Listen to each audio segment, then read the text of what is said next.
Judul bukunya adalah Wa'dul Akhirah, Janji Terakhir. Ini buku ditulis sama ilmuwan Gaza namanya Dr. Nasr Fahjan.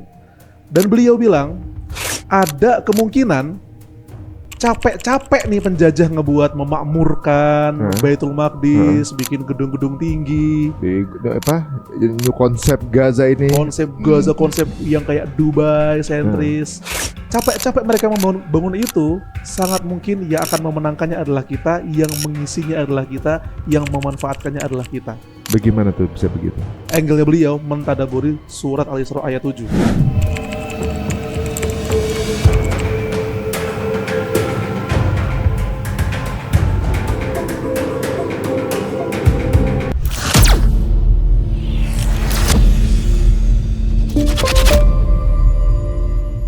Begini, Rasulullah pernah bersabda, "Ni'mal malus salih fi rajulis salih." Sebaik-baik harta adalah ketika dia berada dalam siklus lingkaran yang dipegang oleh orang yang soleh. Dari hadis itu, kalau kita bawa ke siklus yang lebih besar, dunia ini, duit yang sebelumnya dimiliki oleh Inggris sampai mereka overpower, dimiliki oleh Jerman ketika mereka menjajah Afrika, dimiliki oleh Amerika ketika mereka menang perang dunia, udah ke-share, harta-harta besar ini udah mulai lagi masuk ke kantong-kantong kaum muslimin. Mulai masuk ke kantong kaum muslimin. Yang tadinya basis on riba, sekarang no riba-riba. Kenapa? Saya yang punya duit. Iya, lo gak bisa paksa gua. Iya, gitu loh. Dan ini merupakan salah satu tanda-tanda bahwa umat Islam itu tidak selemah yang sebelumnya, dan kita sedang menuju ke sebuah kebangkitan yang ternyata kalau kita melihat sejarah Islam, kalau kita melihat sabda Rasulullah Sallallahu Alaihi Wasallam, Nabi bersabda, fase umat ini kan ada 5. Fase nubuwah, pertama fase khulafaur rasyidin, kemudian fase kerajaan yang saling menggigit, yang keempat nih kita, mulkan Jabarian. Tapi Bang, ini yang buat saya merinding, ini yang bikin mind blowing. How come? Can you imagine? Dari zaman paling buruk bernama mulkan Jabarian, Nabi Muhammad mengakhiri narasi hadis itu dengan kemudian umat akan kembali kepada sebuah kepemimpinan di mana manhaj kenabian menjadi katalog hukum utama. Insya Allah. Ini Bang. Dan kita di proses itu loh guys. Misalnya iya nih di era itu. Yang membuat pembahasan ini menjadi bikin merinding adalah ulama-ulama Arab kontemporer seperti Syekh Ahmad Yusuf As-Sayyid, kemudian Dr. Muhammad Ilhami, kemudian Dr. Hatim, Dr. Naif bin Nahar mengatakan, nahnu fi akhir zamanil istid'af. Kita ada di akhir zaman mulkan Jabarian. Masya Allah. Itu pembacaan beliau pada sejarah. Kenapa kemudian ulama-ulama kontemporer ini yang ahli sejarah, ahli fikih, ahli tafsir, kemudian membuat sebuah kalimat ini di dunia Arab lagi viral loh. Nahnu fi akhir zaman istid'af. Kita ada di akhir zaman keterpurukan yang paling jatuh dalam sejarah Islam ini. Kenapa? Kalau Anda bandingkan keadaan umat Islam di tahun 2025 dengan tahun 1960, 1970, Anda akan melihat umat Islam tuh yang sekarang jauh lebih baik dibanding ketika perang dunia. Yang dulu jauh banget ya. Perang dunia 1 abangku. Itu dunia Islam 95% ada dalam naungan penjajahan. 90%. Di tahun 1920-an. Tahun 1920-an. Iya, sampai ulama-ulama Mesir seperti Syekh Muhammad Abduh, Syekh Rashid Ridho, kan ada Salbana, ada Badiuzzama Said Nursi. Mereka itu menghadapi tantangan mereka adalah di Istanbul, di Kairo, di Damaskus itu isinya Perancis, Inggris, Italia. Yang mimpin mereka tuh jenderal-jenderal dari Eropa gitu loh. Nah, tapi kemudian zaman tuh berganti.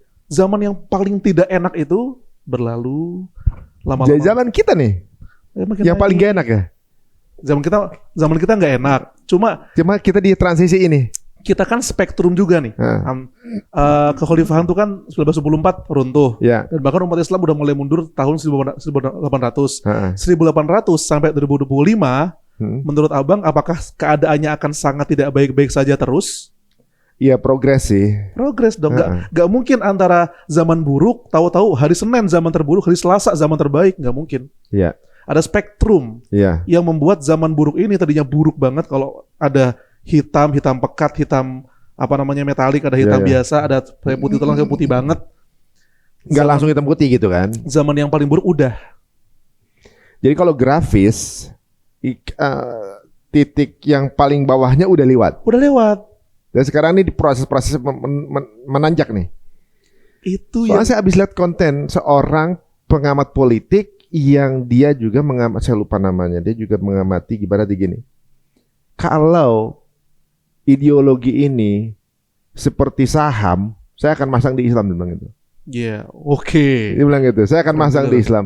Sekarang belum yang di atas, tapi pergerakannya selalu naik, dia bilang begitu. Menjanjikan. Ah, dia bilang gitu kan. Karena yang di atas ini justru grafiknya lagi turun.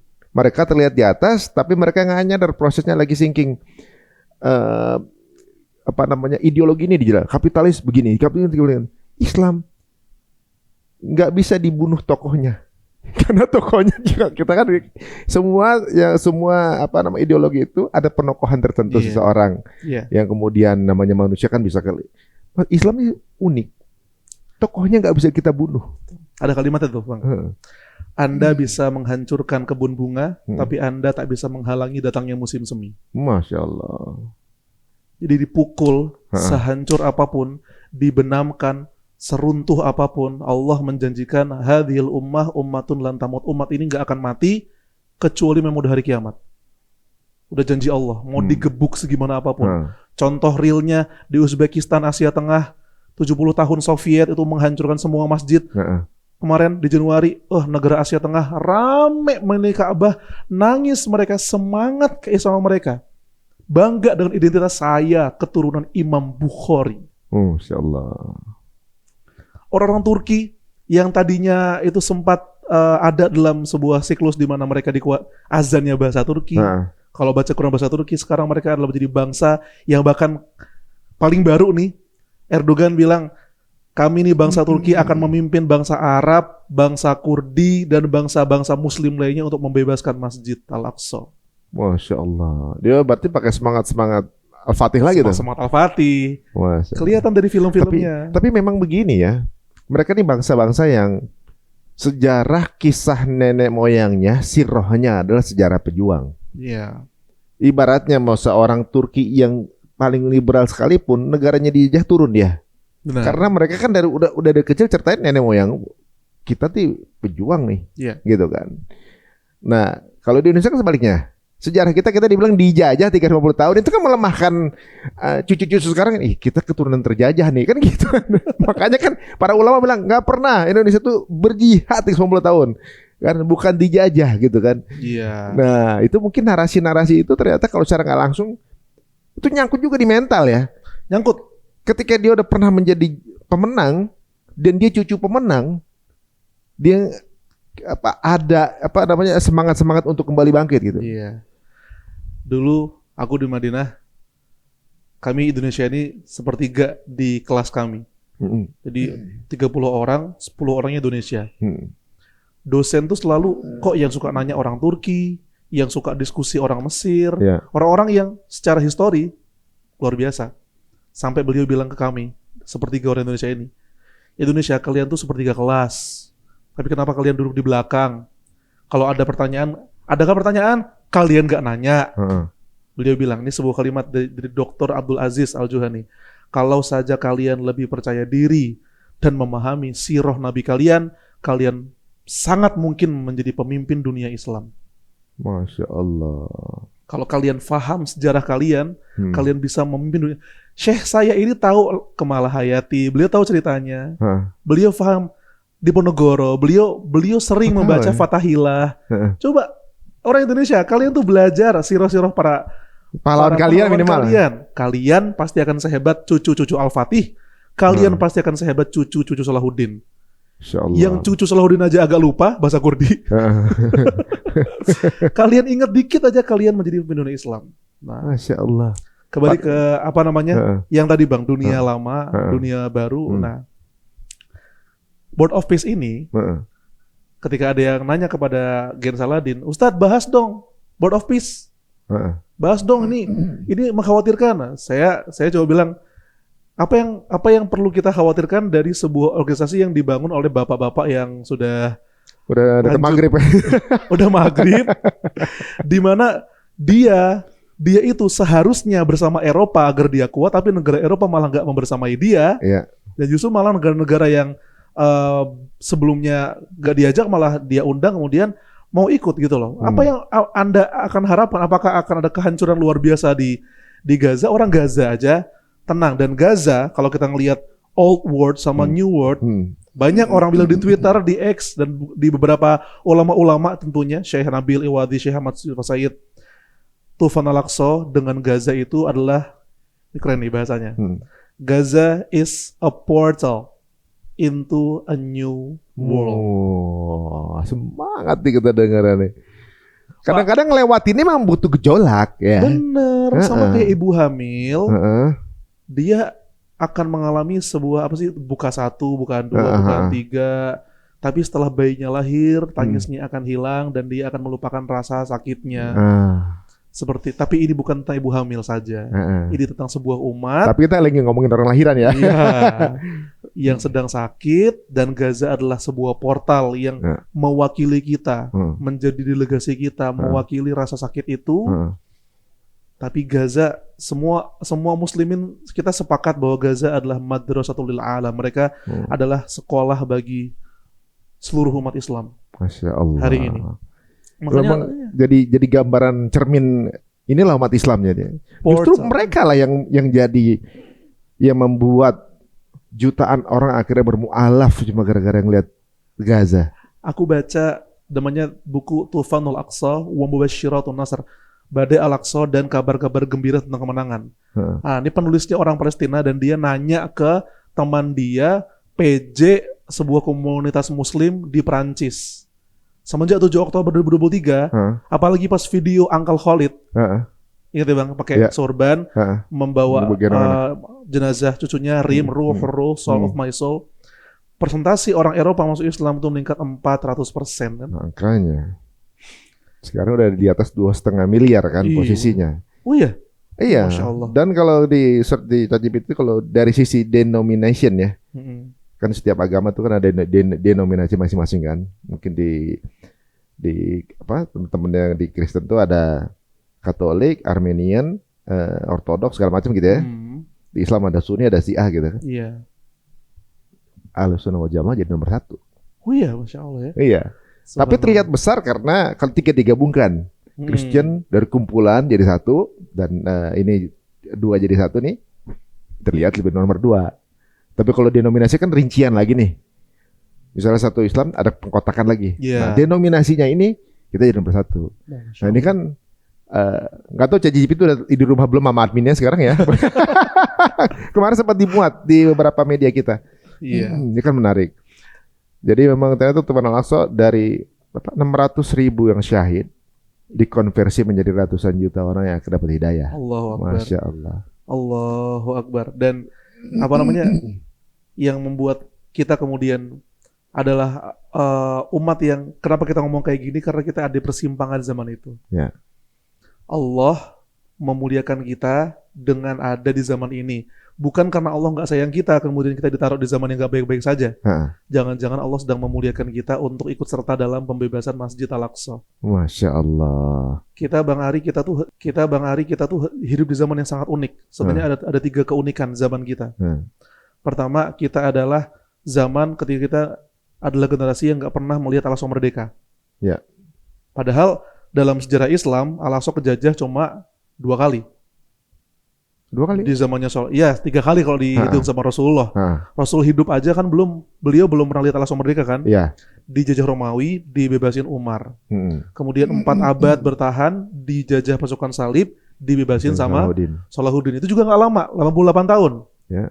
Habis itu damai lagi sama masa Utsmani, kemudian dijajah lagi sama Inggris. Inggris ngasih ke Israel yang kemudian menguasai kita sampai Palestina sampai hari ini. Jadi bisa dibilang unik.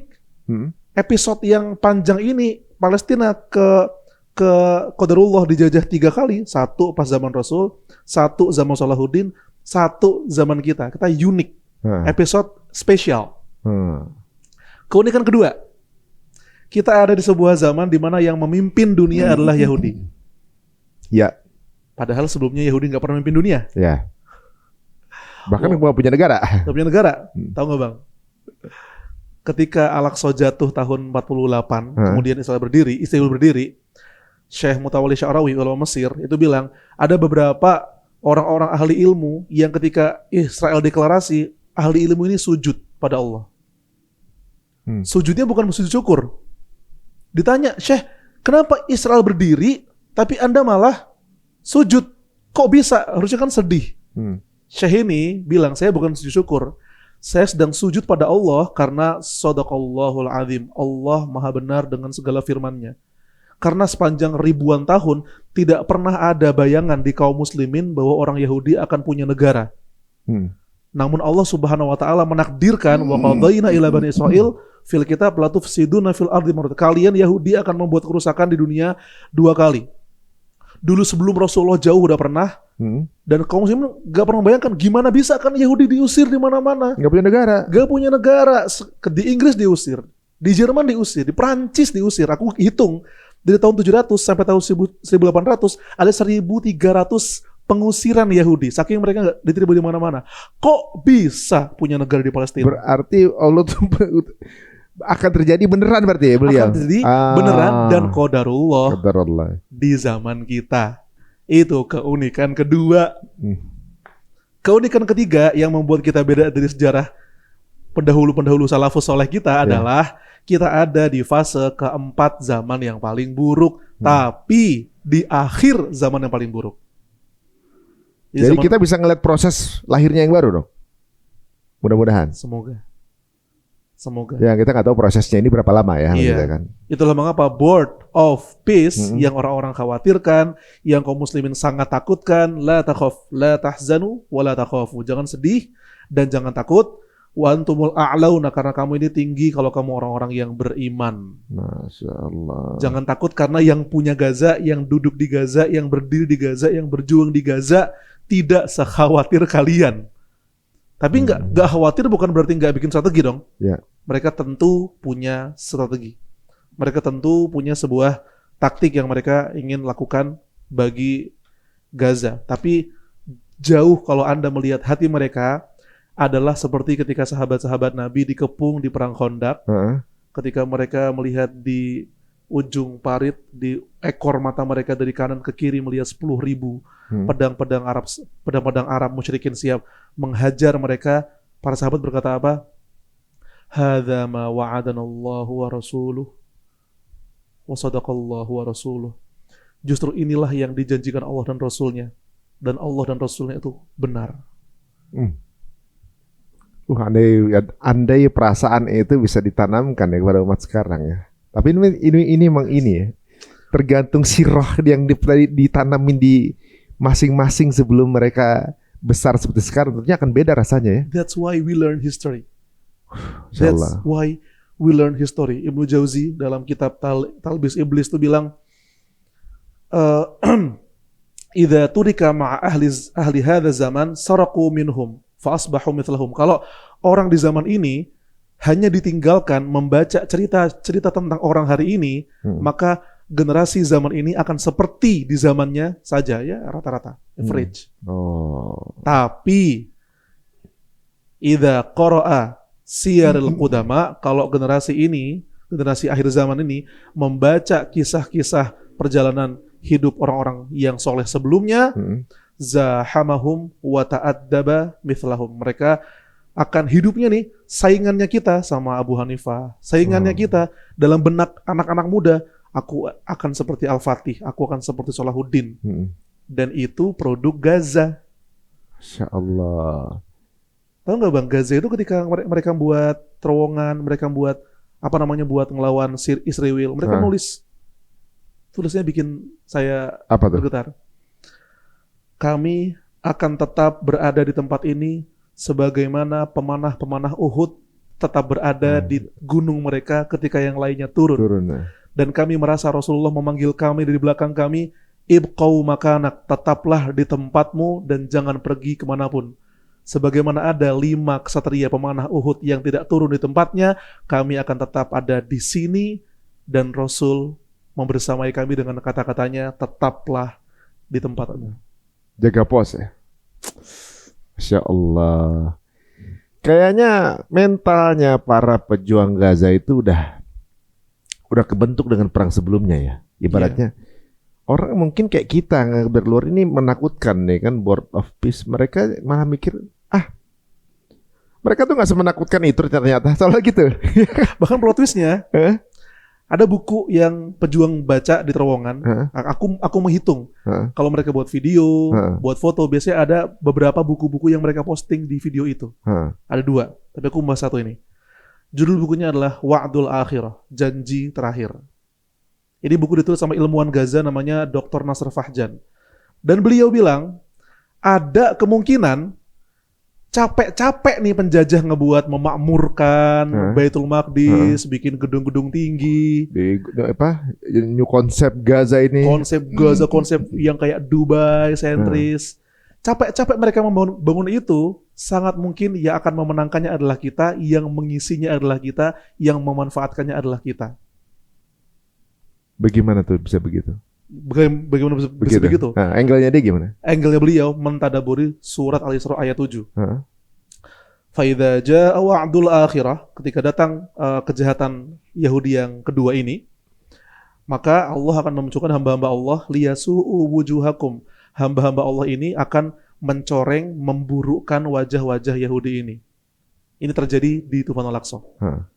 Semua propaganda, semua kebohongan, semua terbuka. Iye-iyenya, boroknya hancur semua. 56 dari 57 negara speak for Palestine. Kebenciannya meninggi di Thailand. Orang-orang Thailand hopping hap itu aja sangat benci sama Israel. Iya.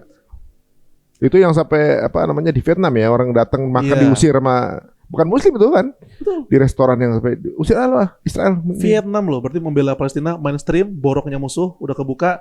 Mereka citranya udah hancur.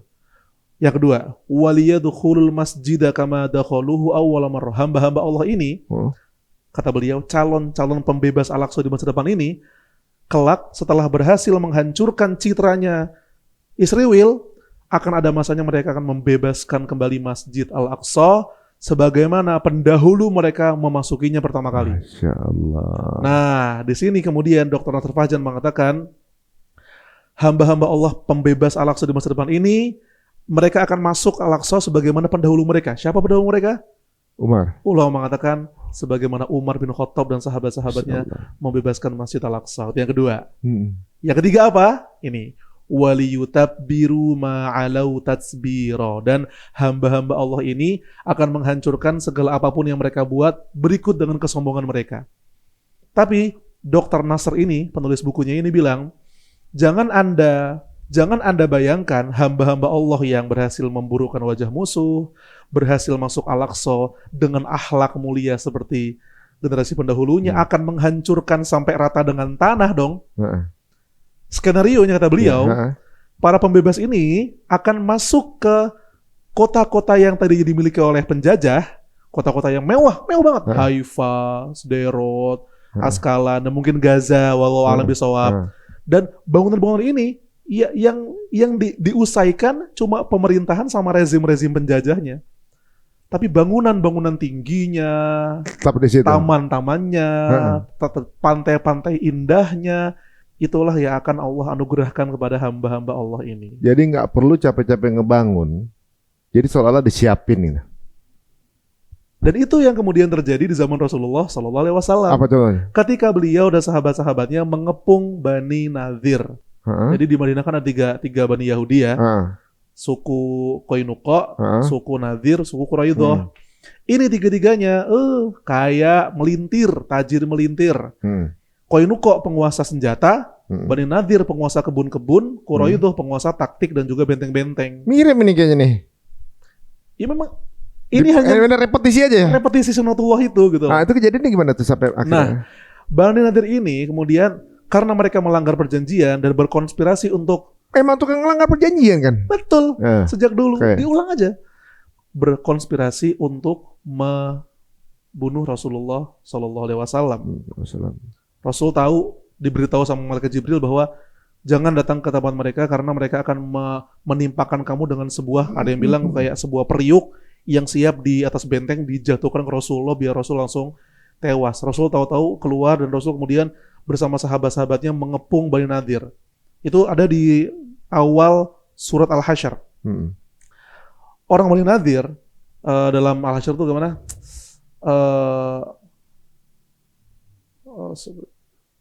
Coba, ini nggak apa di itu dulu ya. Baca-baca, saya agak lupa itunya.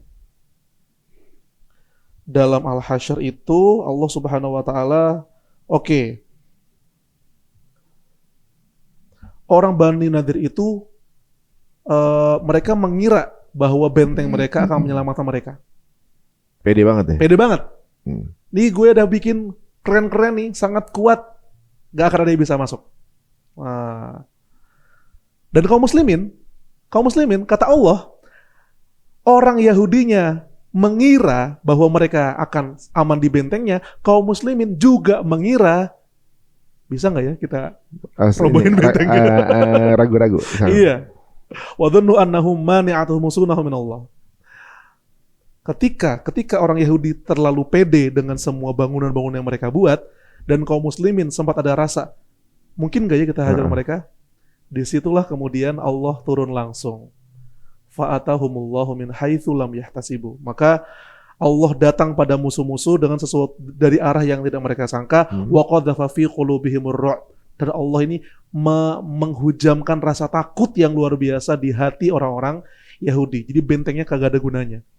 Semua yang mereka jadi bangun, langsung di perasaannya mereka takutnya. Iya. Apakah itu dirasakan Israel sekarang? Jelas. Kaum muslimin kalau sudah beriman, kalau sudah beramal soleh, itu akan masuk ke sebuah ber yang minimum. Orang beriman tuh punya semacam, kalau apa ya, bukan kartu as, tapi dia punya privilege dari Allah. Orang kalau beriman punya privilege.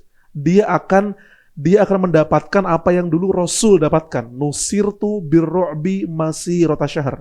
Aku, kata Rasul SAW, aku ditolong oleh Allah dengan rasa takut yang dihujamkan pada musuhku selama sebulan perjalanan. Apa maksudnya? Saya baru meneliti dan membaca artinya musuh sebelum ketemu kaum muslimin, sebulan sebelum kaum muslimin udah merasa takut. Oke. Orang Gaza sangat memahami itu. Mereka dididik 20 tahun lamanya untuk mencintai 3 hal. Ilmu, ulama, dan masjid.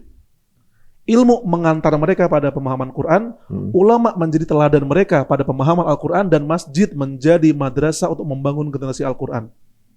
Ini udah jadi SOP bare minimum orang Gaza. Makanya sampai kemarin mewisuda 777 Hafiz, karena memang Al-Hasyr kompas kami.